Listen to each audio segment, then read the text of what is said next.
दोस्तों 9 अगस्त को कोलकाता में ट्रेनी डॉक्टर के साथ हुए रेप के बाद जिस तरह की खबरें आ रही हैं वो बहुत ही शर्मनाक है। पहले तो ऑन ड्यूटी डॉक्टर के साथ जो हुआ उसने पूरे देश का सिर नीचा कर दिया। फिर पता चला कि इस रेप को अस्पताल की तरफ से शुरू में सुसाइड बताने की कोशिश की गई। फिर यह खुलासा हुआ कि जिस बंदे ने ये किया है वो तो पुलिस का ही वॉलंटियर था।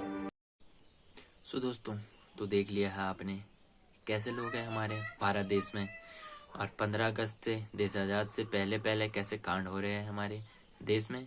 और मैं इतना ही कहना चाहता हूँ, पहले तो आप ये वीडियो क्लिप देख लो पूरी, उसके बाद मैं इस पे कुछ बताना चाहता हूँ आपको। फिर किसी का बयान आता है कि लड़की इतनी रात में अकेले क्या कर रही थी। फिर वारदात वाली जगह के आसपास कुछ कंस्ट्रक्शन करने के नाम पर तोड़फोड़ करके सबूत मिटाने की कोशिश की गई।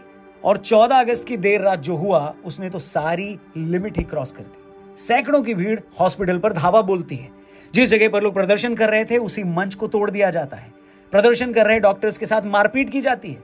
इतना ही नहीं, ये लोग हॉस्पिटल में घुसकर इमरजेंसी वार्ड, नर्सिंग स्टेशन और बाकी कई हिस्सों को बुरी तरह तोड़ देते हैं। टीएमसी की तरफ से कहा जाता है कि तोड़फोड़ करने वाले बीजेपी और लेफ्ट के गुंडे थे।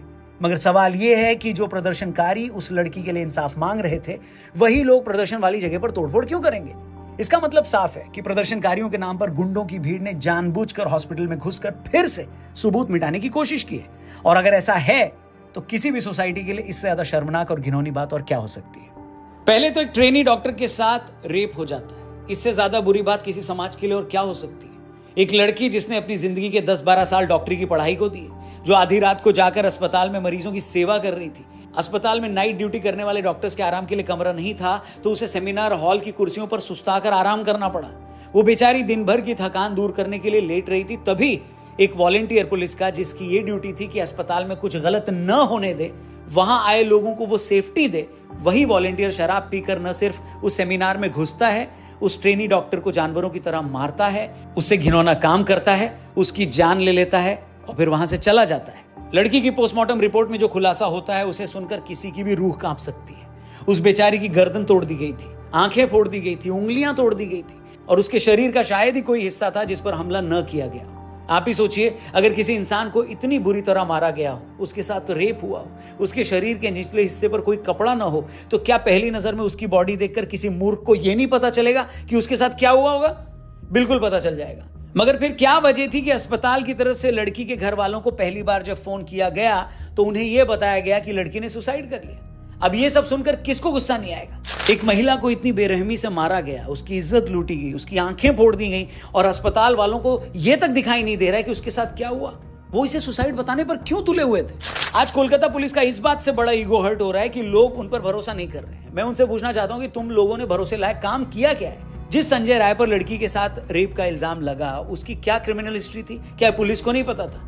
उसके 3 तलाक हो चुके थे, वो बीवियों को पीटता था, उसकी बीवी ने पुलिस तक में पिटाई की शिकायत कर रखी थी। क्या ये बात पुलिस को नहीं पता थी? वो दारू पीता था, हिंसक पॉर्न देखता था, आस पड़ोस की औरतों को वो छेड़ता भी था, अस्पताल में एडमिशन दिलाने के बहाने लोगों से रिश्वत लेता था। मतलब जो आदमी जेल में होना चाहिए था उसे अस्पताल की पुलिस चौकी पर बिठा रखा था। उसके बाद भी इन्हें शर्म नहीं आती। इन्हें अफसोस हो रहा है कि लोग हम पर शक क्यों कर रहे हैं। दूसरी बात, संजय राय तो पुलिस का वॉलंटियर था, पुलिस डिपार्टमेंट में तो था नहीं। फिर किस हैसियत से वो पुलिस बटालियन की बैरक में रुकता था? यहां तक कि जिस रात उसने वारदात को अंजाम दिया था तब भी वो वापस जाकर पुलिस बटालियन में ही सो गया था। इससे ज्यादा शर्मनाक कुछ नहीं हो सकता दोस्तों। घर पर किराएदार भी रखा जाता है तो कानून कहता है कि भैया इसका पुलिस वेरिफिकेशन करवा लो, फिर हमें ना कहना कि कुछ हो गया था।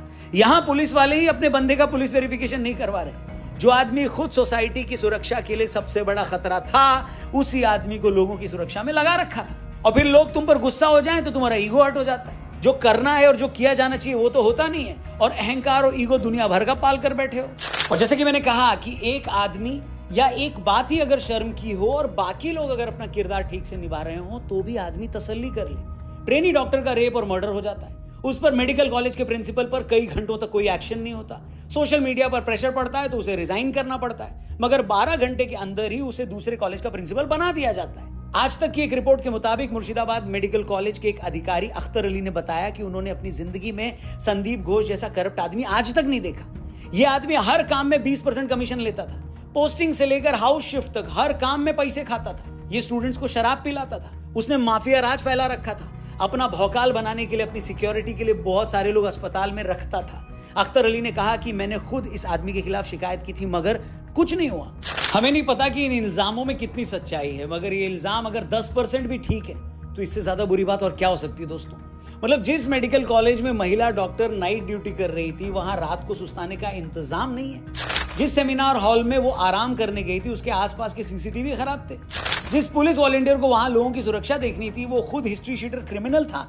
और जिस कॉलेज प्रिंसिपल को इन सारी चीजों पर नजर रखनी थी अगर वो भी करप्ट था जैसा कि अख्तर अली कह रहे हैं, तो ऐसे क्राइम को कौन रोक सकता था।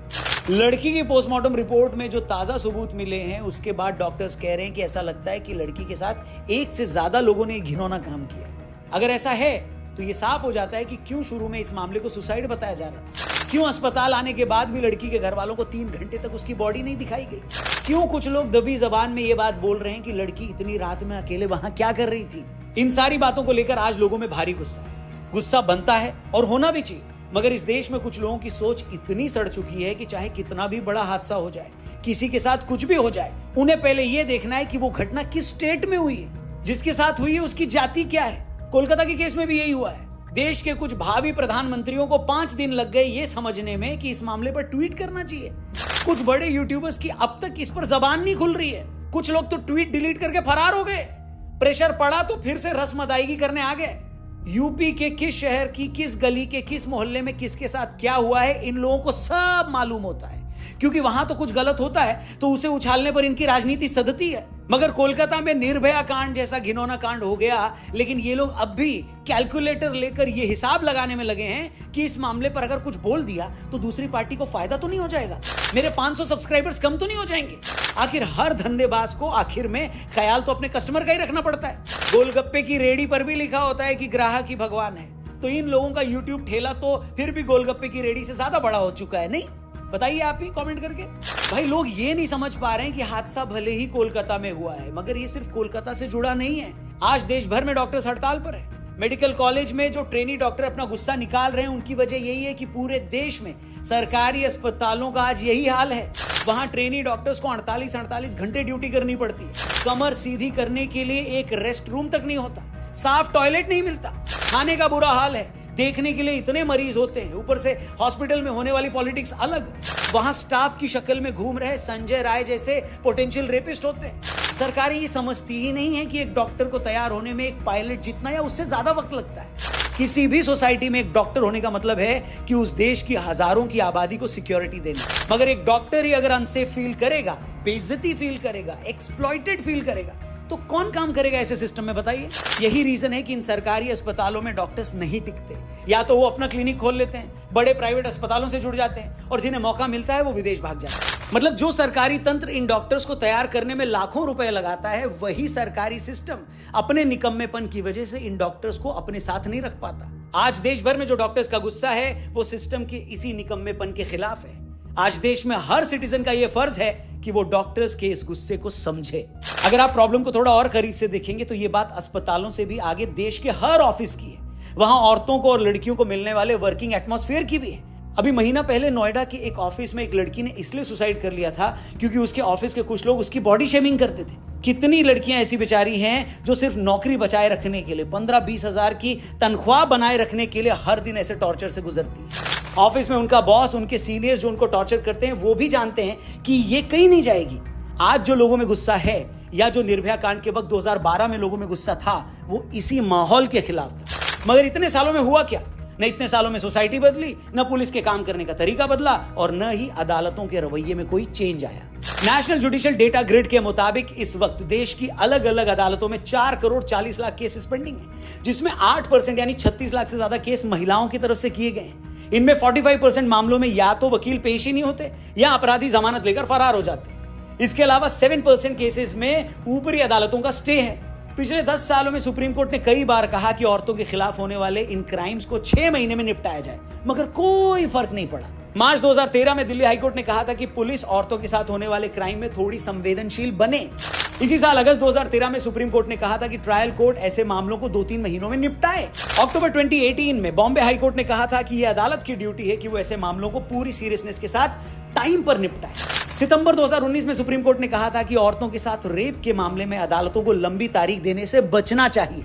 इसी तरह अगस्त 2021 और अक्टूबर 2023 को गुवाहाटी हाईकोर्ट और सुप्रीम कोर्ट ने औरतों के साथ होने वाले क्राइम के मामलों को लेकर तेजी लाने की बात की थी, मगर कुछ भी नहीं हुआ। ऐसे मामलों में या तो पुलिस चार्जशीट दायर नहीं करती, चार्जशीट दायर हो जाती है तो बार बार कोर्ट में जाकर और टाइम मांगती है, फिर कोर्ट तक जांच के डॉक्यूमेंट्स नहीं पहुंचते, निचली अदालतें बार बार तारीख देती रहती हैं, इंपॉर्टेंट गवाहों को पुलिस अदालत में पेश नहीं कर पाती, निचली अदालतें कार्रवाई पर स्टे लगा देती है और आरोपी जमानत मिलते ही फरार हो जाता है। अब आप ही बताइए, जिस समाज में औरतों के लिए ऐसे हालात हों जहां वो न वर्क प्लेस पर सेफ फील करें, न सिस्टम उनका साथ दे और न अदालतें तेजी से काम करें, तो वो महिलाएं कहां जाएं?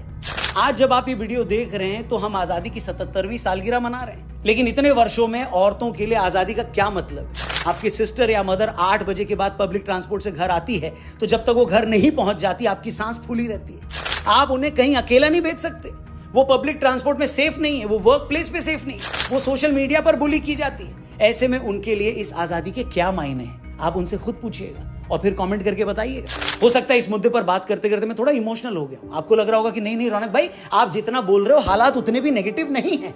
लेकिन हेलो, हालात कैसे हैं इसका सही जवाब घर से निकलने वाली एक लड़की, एक औरत, आपकी मां और आपकी बहन ही दे सकती है इसका जवाब।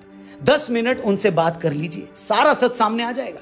मगर जैसे कि मैंने कहा कि समाज तो जैसा है उस पर हम बहस कर सकते हैं, उसे क्रिटिसाइज भी कर सकते हैं, मगर यह देखकर ज्यादा दुख होता है कि जो अपने आप को सोशल कमेंटेटर्स कहते हैं, जिन्हें दुनिया के हर फटे में टांग घुसाने की आदत है, हर मुद्दे पर ज्ञान पेलने का शौक है, वो लोग कोलकाता के मामले पर ऐसे चुप होकर बैठ गए हैं जैसे किसी ने उन्हें जेब काटते हुए पकड़ लिया हो। बताइए, क्योंकि उन्हें डर है कि अगर इस मामले पर कुछ बोले तो कहीं उनका मालिक उन्हें बिस्कुट डालना बंद न कर दे, उनके जिहादी समर्थक अपने फेवरेट सीएम के राज्य की आलोचना सुनकर उन्हें अनसब्सक्राइब न कर दे।